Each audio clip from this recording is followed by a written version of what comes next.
Hey everybody, welcome to the carport. We're gonna do a little Hanken-steining today.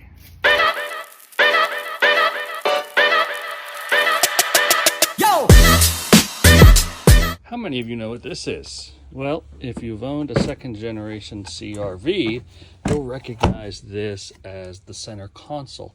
It's got a few interesting features. The most important for our needs is that it flips up and down. It's got this hinge here and it locks into place, and then in order to get it to lower again, you push down on that.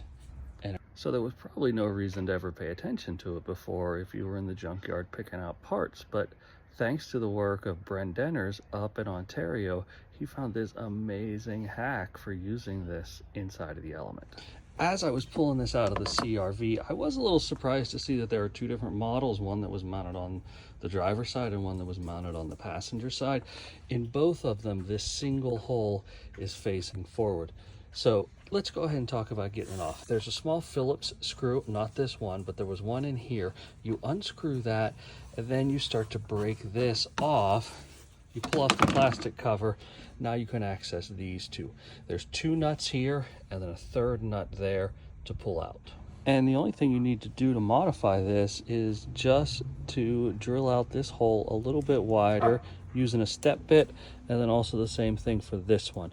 You just need it wide enough to be able to pass this 14mm bolt through it, and I'll show you where this comes from. And then you'll use that on one of the holes to mount this. So we're going to be using this back one here. I got it in place. Pop the plastic cover back on, and then here is the release to get it to drop down. And then when you're back here at night and you need somewhere to put your stuff before you go to bed, you just push on this, pop it up, and there it is.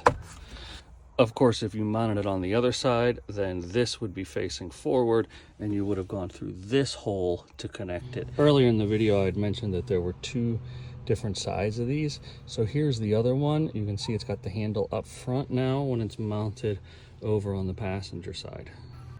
Overall, pretty simple process. Took about 5-10 minutes to go ahead and mod it and get it inside of the car.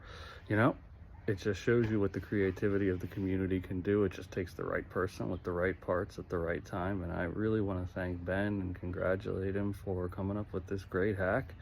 Keep the ideas coming.